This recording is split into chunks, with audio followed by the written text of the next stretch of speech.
नमस्कार दोस्तों, ज्ञान होना चाहिए चैनल पर आप सुन रहे हैं जैस्मिन की जुबानी मुंशी प्रेमचंद की कहानी घर जमाई।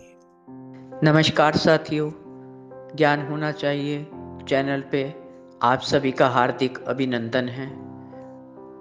आज मुंशी प्रेमचंद की जो कहानी मैं आपके सामने लेकर आई हूँ उसका शीर्षक है घर जमाई। हरिधन गांव का एक बहुत ही ईमानदार मेहनती इंसान था और उसके इन्हीं गुणों के कारण सब गांव वाले और घर वाले उसकी बहुत इज्जत करते, उसको प्यार करते। इस तरह से उसकी ज़िंदगी ठीक से कट रही थी। दिन भर खेतों पर मेहनत करता और सुबह जानवरों को देखता, उनकी सानी पानी, साफ सफाई और घर के छोटे मोटे कामकाज भी देखता। खेतों की तरफ निकल जाता तो दिन भर खेतों पे काम करता और शाम को आता तो फिर घर के कुछ काम निपटाता और गाय भैंसों का दूध भी दूहता, फिर उन्हें बेचता।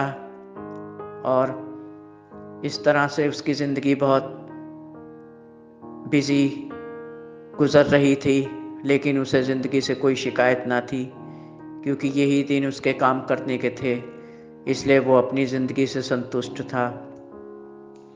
आज भी हरिधन जेठ की दोपहरी में ऊख में पानी देकर अभी अभी घर लौटा था। बाहर पड़ी चरपाई पर घर के सामने बैठ गया और घर के अंदर ना गया। बाहर ही बैठे बैठे आस पड़ोस के लोग जो भी वहाँ से गुजरते उनसे बातचीत होती रही, पर वो घर के अंदर ना गया। घर के अंदर से धुआं उठ रहा था, शायद शाम का खाना पक रहा था। बर्तनों की खटर पटर की आवाज़ें और सास की और पत्नी की मिली जुली आवाज़ें भी आ रही थीं।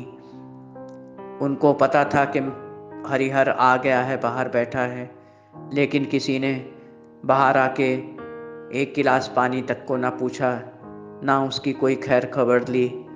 वो लोग अपने काम में बिजी रहीं, मस्त रहीं और जानबूझकर उसकी तरफ कोई ध्यान ना दिया। थोड़ी देर के बाद घर की तरफ साले आते दिखाई दिए। सालों के लिए भी चिलम लगाना, आग जलाना उसी का काम था। वो भी आके घर के अंदर चले गए।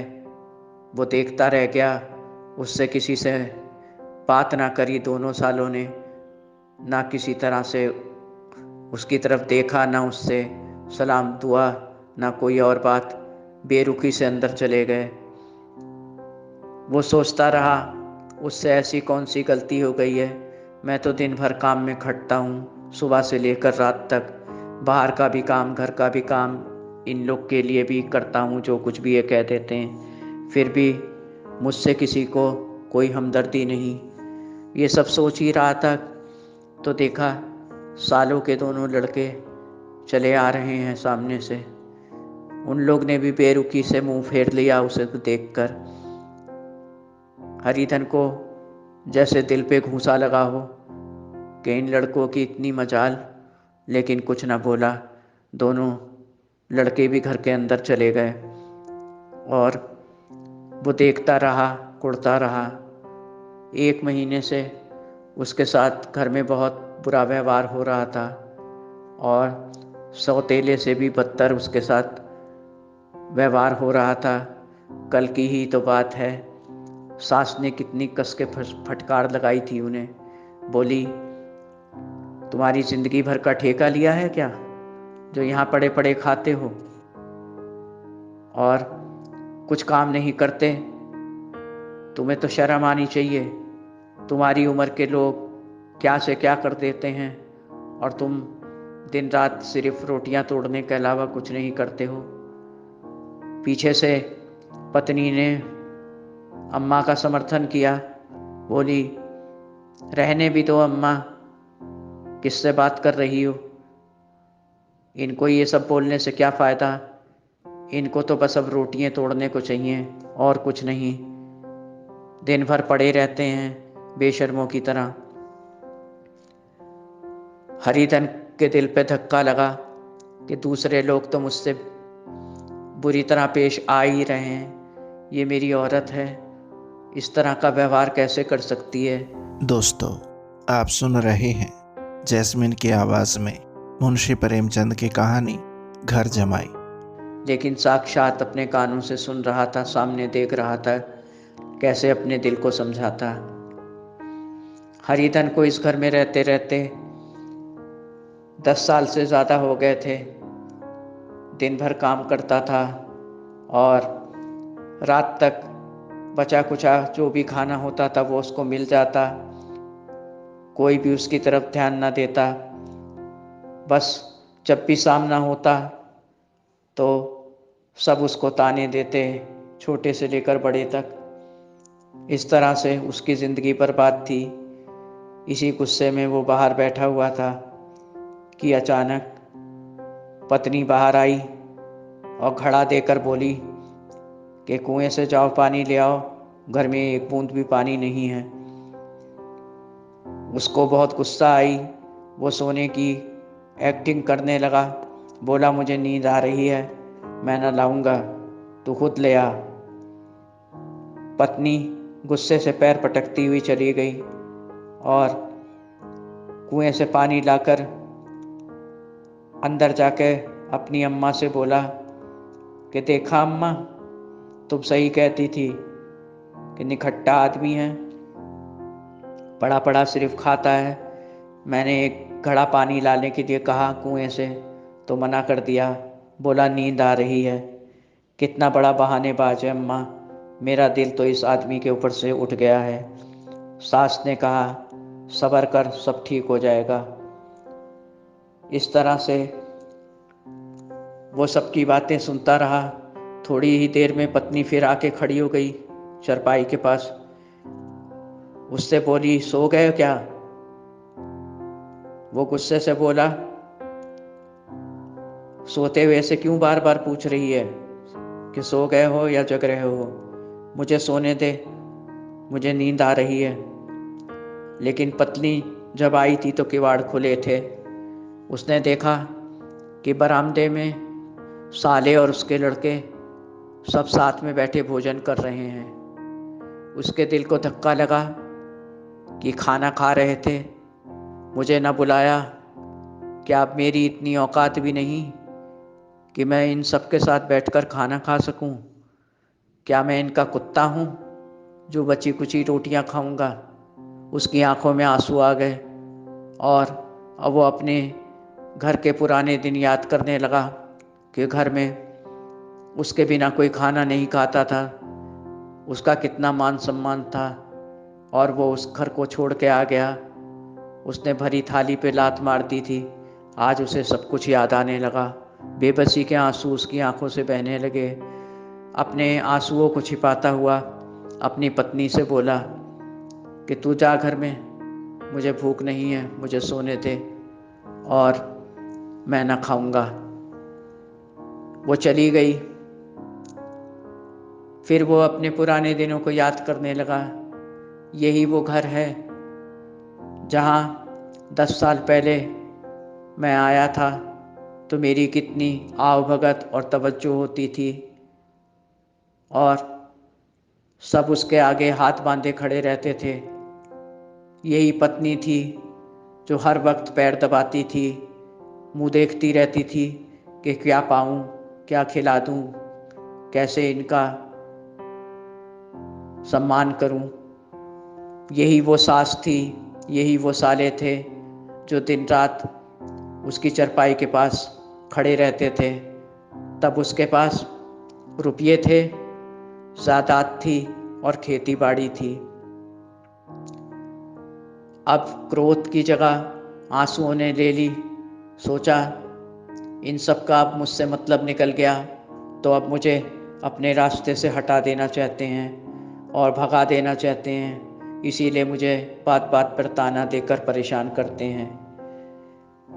कुछ देर के बाद सास चरपाई के पास आकर चिल्लाई, अंदर चल के खाना खाते हो या नहीं? दोस्तों, ज्ञान होना चाहिए चैनल पर आप सुन रहे हैं जैस्मिन की आवाज़ में मुंशी प्रेमचंद की कहानी घर जमाई। किस बात पर रूठे पड़े हो? कौन तुम्हें यहाँ मनाएगा? यहाँ तुम्हारे नखरे देखने वाला कोई नहीं है, समझे? कुछ करने का बूता तो है नहीं। जब देखो तब तो रोटियां तोड़ने की पड़ी रहती है। देखो, हमने अपनी बेटी ब्याही है तुमसे, कोई तुम्हारा जिंदगी भर का ठेका नहीं लिया, समझे तुम? हरिधन के दिल पर मानो किसी ने घूंसे बरसा दिए हों। वो बेबस सा सास की तरफ देखता ही रह गया कि यही वो औरत है जो एक दिन ममता की मूरत थी और आज किस तरह का व्यवहार कर रही है। उसने सास से भी मना कर दिया कि मैं न खाऊंगा, मुझे भूख नहीं है। सास मुंह फुला के घर के अंदर चली गई और किवाड़ा जोर से बंद कर लिया। हरिधन को याद आने लगा कि जब उसकी माता का स्वर्गवास हो गया था तब उसकी उम्र कोई खास उम्र नहीं थी, केवल 16 वर्ष का ही तो था। फिर उसकी शादी कर दी गई और वो अपनी शादी के 1 वर्ष तक घर के मामलों में उलझा रहा और घर का बड़ा होने के कारण सब उसी को देखना पड़ता, खेती बाड़ी और हर तरह का घर का काम, बाहर का काम। वो अपने को संभाल भी ना पाया था कि पिता ने दूसरी शादी कर ली। उसको अपनी पहली माँ की बहुत याद आई कि मेरी माँ कितनी अच्छी थी और ये मेरे पिता मेरी माँ का कितना ख्याल रखते थे। हम तो ख्वाबों में भी नहीं सोच सकते कि ये दूसरी शादी कर लेंगे, लेकिन हकीकत थी कि पिता ने दूसरी शादी कर ली थी। उसको पिता की दूसरी शादी और नई माँ रास ना आई और एक दिन बिना किसी से कुछ कहे वो उस घर को हमेशा के लिए छोड़ के अपनी ससुराल चला गया। बाप को जब पता चला तो बाप ने बहुत मनाया, उसको ससुराल जाके दोबारा लाने की कोशिश की। उनके ना मानने से गांव के संभ्रांत लोगों को उसके ससुराल भेजा कि उसको किसी तरह घर ले आओ, हमारे लिए वो पहले जैसा है, जैसे उसको कोई दिक्कत नहीं होने देंगे, ना नई माँ उसका कुछ करेगी बल्कि उससे और प्यार करेगी। लेकिन हरिधन के दिमाग में जुनून सवार था, गुस्सा सवार था, क्योंकि पिता ने उसकी माँ को भूलकर दूसरी शादी रचा ली थी। इसलिए वो नई माँ का और उस घर का मुंह भी ना देखना चाहता था। ससुराल में पहले की तरह उसका बहुत आदर सत्कार हो रहा था और सास, साले और साले के लड़के सब हर वक्त उसकी आव भगत में लगे रहते। कुछ दिनों के बाद उसको अपने गांव से समाचार मिला कि उसके पिता की मृत्यु हो गई है, लेकिन वो तो उस घर में ना लौटने की कसम खा चुका था। इसलिए वो अपने घर ना लौटा और वो अपने पिता की मृत्यु में भी ना गया, ना उसने कोई तवज्जो की कि मेरा ये फ़र्ज़ है, मुखाग्नि भी देनी है। लेकिन वो अपने फ़र्ज़ से पीछे रहा और किसी भी तरह उस घर को किसी के समझाने से भी ना लौटा। लेकिन उसको अपने हिस्से की जायदाद की फ़िक्र थी जो कि उसके घर से उसको मिलनी थी। बाप के मरने के काफ़ी दिनों के बाद वो अपनी जायदाद के कारण फिर से अपने घर गया और अपने हिस्से की सारी जायदाद लेकर वापस ससुराल आ गया। ससुराल वालों को जब ये पता चला तो वो खुशी से फूले ना समाये और दिन रात पहले से ज़्यादा दुगना उसका आदर सत्कार करने लगे और उसको अपने विश्वास में ले लिया। सब उसका बहुत ख्याल करते, एक से एक खाने, पहनने के लिए अच्छे अच्छे कपड़े, और उसका हर तरह से ख्याल रखते, उससे काम भी कम करवाते, खुद ही सारा काम निपटाते। इस तरह से उसकी ज़िंदगी बहुत खुशियों से बीतने लगी। दोस्तों, ज्ञान होना चाहिए चैनल पर आप सुन रहे हैं जैस्मिन की आवाज़ में मुंशी प्रेमचंद की कहानी घर जमाई। उसने इन सब के प्यार मोहब्बत से विभोर होके और उन पर भरोसा करके अपनी सास को अपने हिस्से की सारी जायदाद और जो कुछ भी उसके हिस्से में आया था सब कुछ सौंप दिया।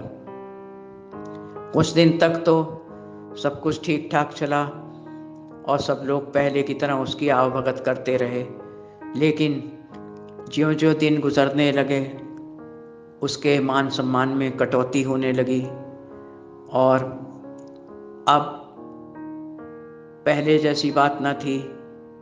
सब उससे दूर दूर रहने लगे, सबका रवैया बदल गया, यहाँ तक कि उसकी पत्नी भी उससे विमुख हो गई। उसकी समझ में ना आया कि बात क्या है जो मुझसे इस तरह सब दूर दूर रहते हैं। अब सबका मुंह भी खुलने लगा था, उसको ताने देने लगे थे, बात बात पर खाने पीने में भी कटौती हो रही थी। अब वो इस घर का दास बन के रह गया था। वो बहुत उदास रहने लगा और अपमान होने की वजह से बहुत खामोश सा हो गया। विपत्ति का सबसे बड़ा पक्ष यही था कि उसकी पत्नी, जो कि अपने परिवार वालों के रंग में रंगी थी, उसको उसकी कोई चिंता न थी और ना उसको इस बात से मतलब था कि इन्होंने कुछ खाया कि नहीं, ये सोए कि नहीं, ये कितना काम कर रहे हैं। उसने सोचा कि अभी तो मेरी उम्र केवल 25 वर्ष है, यहाँ कुत्तों जैसी ज़िंदगी बिता रहा हूँ, ऐसे कैसे काम चलेगा, मैं यहाँ कैसे ज़िंदगी बिता पाऊँगा, इस हालत में तो मैं जी भी ना पाऊँगा। यही सब ख्यालों से वो परेशान हो रहा था।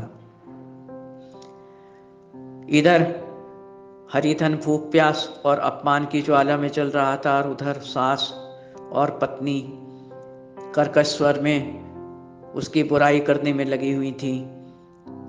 घर के अंदर से उसको सोता हुआ समझकर सास गंभीरता से बोली, इस निकम्मे की वजह से हमारी ज़िंदगी बर्बाद हो गई है। देखो तो इसकी खुराक कितनी ज़्यादा है, उस हिसाब से काम तो रत्ती भर भी नहीं करता, 2 कौड़ी का भी काम नहीं कर पाता है। अब मैं ना सह सकूंगी, अब सर से पानी उतर गया है। अब मैं इससे कह दूंगी कि अपना रास्ता नापिए, हमने आपका जिंदगी भर का ठेका नहीं लिया है।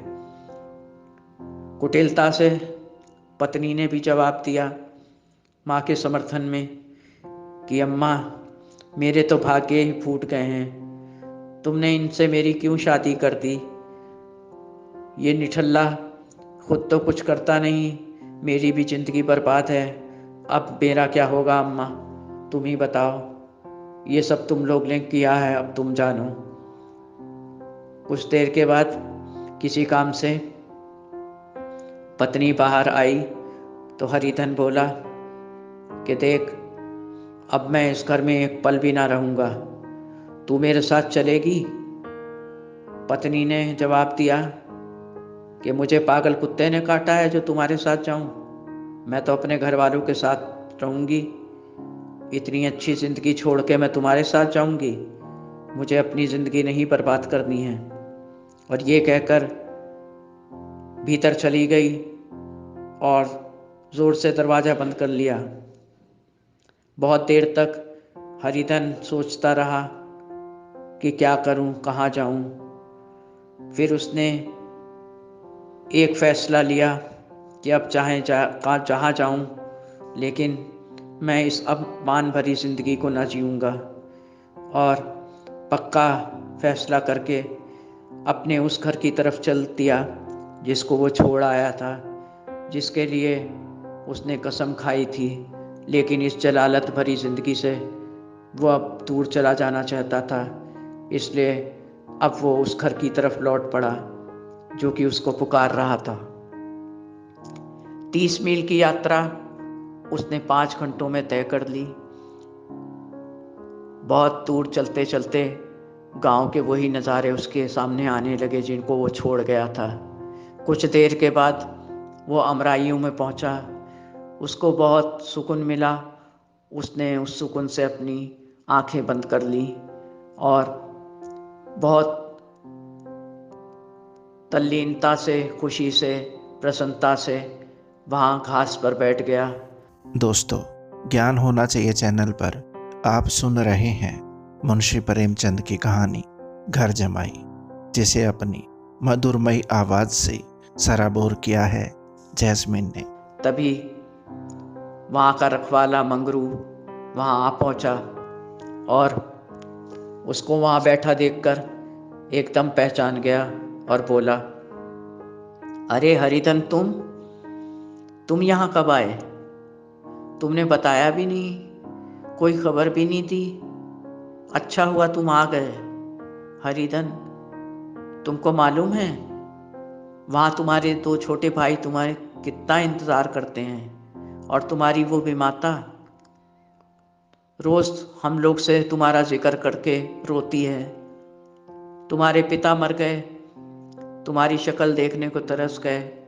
हम लोग से कहा भी कि मेरे बेटे को बुला दो, उसको देखना चाहता हूँ आखिरी बार, लेकिन हमें तुम्हारी ज़िद पता थी, इसलिए हम लोग ने उनको समझा दिया कि कुछ भी हो जाए वो ना आएगा यहाँ। और हरिधन, तुम अपनी माँ से नाहक नफरत करते हो। वो बहुत भली औरत है। हरिधन, बिना कुछ सोचे तुम अपने घर जाओ, वो तुम्हारा घर है। वो सब तुम्हें देख के निहाल हो जाएंगे, और तुम्हारे माता पिता जो कि अब स्वर्गवासी हैं, उनको बहुत सुख मिलेगा स्वर्ग में तुमको वहाँ देखकर। अपने किसी फर्ज से पीछे ना हटो हरिधन, और जाओ उनको सहारा दो और अपने घर में अपने सब काम को संभालो जाके। मंगरू की सब बातें उसके दिल में उतरती जा रही थी और वो पछता रहा था कि मैंने गलत किया। काश मैं अपने घर को ना छोड़ता तो इतनी जलील ज़िंदगी ना मिलती जो कि वो अभी गुजार के आया था। 10 साल उसने बर्बाद कर दिए थे। यही सब सोच के वो बहुत दुखी था, लेकिन इस बात की खुशी थी कि देर से आया, लेकिन फिर भी अपने घर आके उसको एक असीम खुशी मिल रही थी। मंगरू से विदा लेकर और उसका शुक्रिया अदा करके वो अपने घर की तरफ चल दिया। धीरे धीरे अपने घर की तरफ उसके कदम बढ़ रहे थे। उसका दिल घबरा रहा था कि विमाता उसको देखकर पता नहीं कैसा व्यवहार करे, आस पड़ोस के लोग किस तरह से उसके साथ व्यवहार करें, और 2 छोटे भाई वो उसके लिए क्या भावना रखते हों। यही सब सवाल उसके दिल में उठ रहे थे, लेकिन वो अपने फैसले पे अडिग था।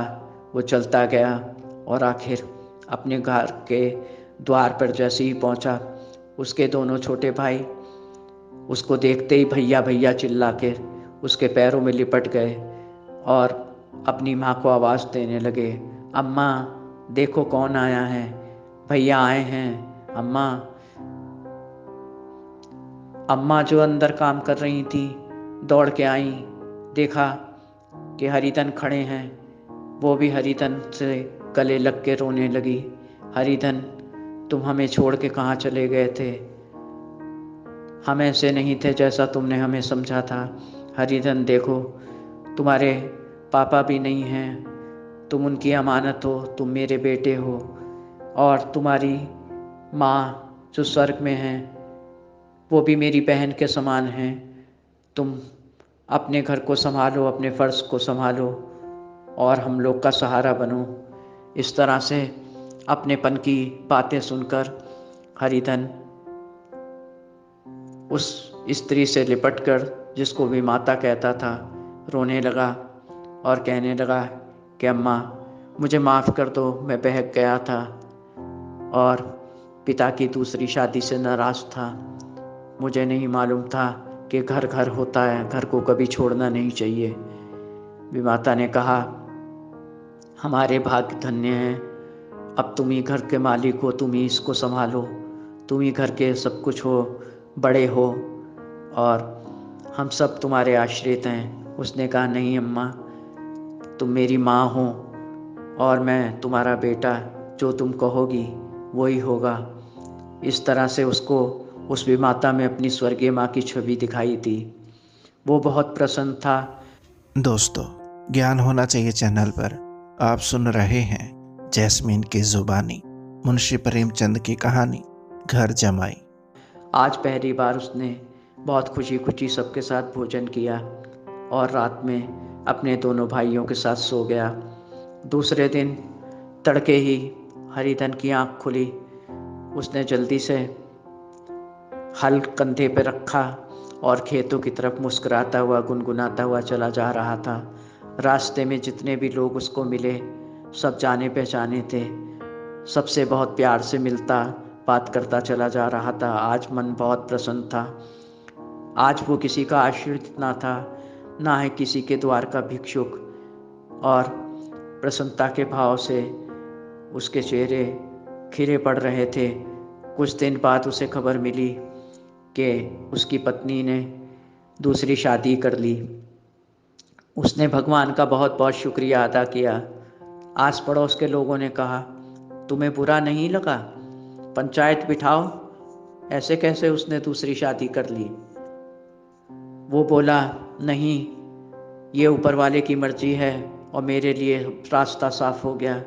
अब मैं उधर उनका मुंह भी नहीं देखना चाहता। और उसकी मुख पर संतुष्टि के भाव थे, क्योंकि जिस जगह उसको जीते जी नरक भोगने को मिला और खुद अपनी पहचान करने को मिली, अब वो ससुराल से हमेशा के लिए नाता तोड़कर बहुत खुश था। किसी भी कीमत पे अब वो उन बातों को जो उसके साथ गुजरी थी एक बुरे सपने की तरह उनको भूल जाना चाहता था। अब वो अपनी इस ज़िंदगी में बहुत संतुष्ट और खुश था। अपनी माँ और दो छोटे भाइयों के साथ बहुत खुशी खुशी सुख चैन से रहने लगा। इस तरह से उसकी ज़िंदगी बहुत खुशहाल हो गई। साथियों, ये कहानी हमको बहुत नसीहत देती है। हम भी कभी कभी अपनी ज़िंदगी में भावुक होके दूसरों पे विश्वास करके और उनकी नकली बातें देखकर, जो कि दिखावा होती हैं, हम भी भाव विभोर होके अपना सब कुछ उनको सौंप देते हैं, अपनी कीमती चीज़ें और अपने ऐसे फैसले भी उनके पक्ष में ले लेते हैं, जज्बात में आकर या जल्दबाजी में आकर, जिनकी कोई कीमत नहीं होती और बाद में हमको बहुत बड़ी कीमत चुकानी पड़ती है उनके तिरस्कार से, उनकी नज़रअंदाजी से। जब उनका मतलब निकल जाता है तो वो हमको पहचानने तक से इनकार कर देते हैं। साथियों, हमको ऐसा नहीं करना है। हर हाल में अपनी जिम्मेदारी खुद ही उठानी है। और अगर कोई ऐसी बात ज़िंदगी में है कि हम उसको नहीं संभाल सकते, तो हमको बहुत परख के और भरोसे से तभी ऐसे इंसान को जिम्मेदारी सौंपनी चाहिए जो कि विश्वास योग्य हो। क्योंकि वक्त कब बदल जाए, इंसान कब अपनी फितरत को बदल ले, कुछ कहा नहीं जा सकता। सबकी अपनी अपनी फितरत होती है। कब किसके मन में क्या लालच आ जाए, कब कौन हमें अपने रास्ते का कांटा समझने लगे और हमारा तिरस्कार इतना ज़्यादा करे कि हम अपनी ज़िंदगी को ही तबाह करने पर तुल जाएं। ऐसे अवसरों को हमसे दूर रखना हमारा फ़र्ज़ है और यही हमारे और आपके लिए बेहतर है। इसी में हम सबकी भलाई है। साथियों, इस कहानी को मैं यहीं समाप्त करती हूँ। यदि आपको ये कहानी अच्छी लगी हो तो प्लीज़ इसे लाइक करें, सब्सक्राइब करें और कमेंट बॉक्स में जाकर मैसेज करें। साथियों, आज ईश्वर से मेरी आप सबके लिए यही प्रार्थना है, वो हमेशा आपको लंबी उम्र दे, आपकी दिल की मुरादों को पूरा करे, आपके सभी रिश्तों को सलामत रखे, आपको अच्छा स्वास्थ्य दे, और आपको कामयाबियाँ दे। जो भी आपकी लाइफ में आपके सोचे हुए सपने हैं उनको साकार करे। किसी तरह की कोई मुसीबत आपको ना घेरे और हर तरह से आप ज़िंदगी की सफलताओं को देखें और उन ऊंचाइयों को देखें जो आपका सपना है, और उन रिश्तों को निभाएं जो कि आपको जान से ज़्यादा प्यारे हैं। उन अजीज़ों के साथ मिलजुल के रहें जो कि आपके लिए बहुत ख़ास हैं, और अपने दोस्तों के साथ भी मिलजुल के बहुत ज़िंदगी गुज़र बसर करें। यही मेरी तमन्ना है, इच्छा है। साथियों, अगली कहानी में बहुत जल्द आपके साथ फिर हाजिर होंगी। तब तक के लिए मुझे इजाज़त दें। आपकी अपनी जैस्मीन। नमस्कार।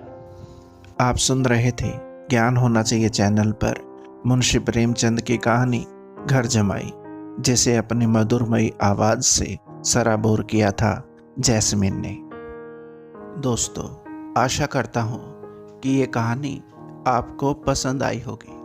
वीडियो को लाइक और चैनल को सब्सक्राइब ज़रूर करें। धन्यवाद। आपका अपना संसार। नमस्कार।